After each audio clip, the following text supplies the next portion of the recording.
Anytime there's a disruption, then there's a number of choices. Choice one is return to the old equilibrium. So we're seeing that throughout the world, the rise of fascism, the memory of how things were. So let's go back to the old equilibrium and forget how damaging it was. Scenario two is continued growth. Let's just go forward. Forget about climate change. Let's do terraforming. Hope the aliens land next week. Let's don't care about gender equity. Who cares, right? It's worked so far. Patriarchy, nation state imperialism. Okay, some people don't like it, but really it's okay.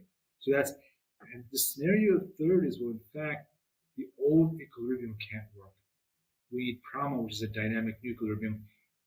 And I think I don't want to be the utopians who have a view of the future that ends. So, of course, this imagination we're talking about always will have its opposite.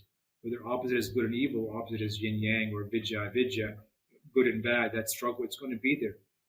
So one of my professors, Ashish Nandi, said in his book, Turner's Tradition and Utopias, that every imagined future is both a utopia and a nightmare for the next generation. And I really thought that was powerful because, where I was in my 20s, utopianism, and then, wait a second, the utopia I created is also someone's nightmare.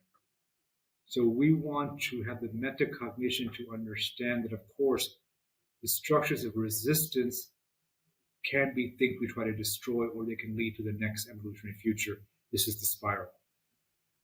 Now, for me, it's very clear it's an evolutionary dead end. The exception creates the next phase in evolution, not the norm. And we're seeing that throughout the research into in vitro meat, and we call the end of the cow. Research into AI, humans having to do less. All the climate change battles are all suggesting traditional solutions won't work. We have to go beyond the litany towards systemic changes. But the systemic changes, for me, are always bounded by narratives. Is the narrative we can never get along? There's evolutionary reasons. Or say, okay, that's true. We accept the data. Can we create a new narrative where abundance is possible? And that becomes the guiding question. So it's really switching our core stories. I know a project we did, the Asia Development Bank, and I think I can mention them. They were part of that project. It was on gender equality. And they said before the measurement was women didn't count.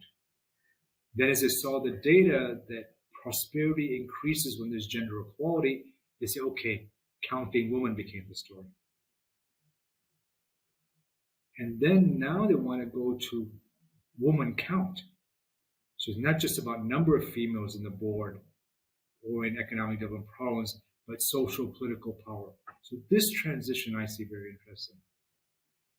So every step of the way we kind of transform and expand. So with energy, we go from keep the lights on, scarcity, to as we go to a global solar, wind, alternative energy system, it's actually the connector.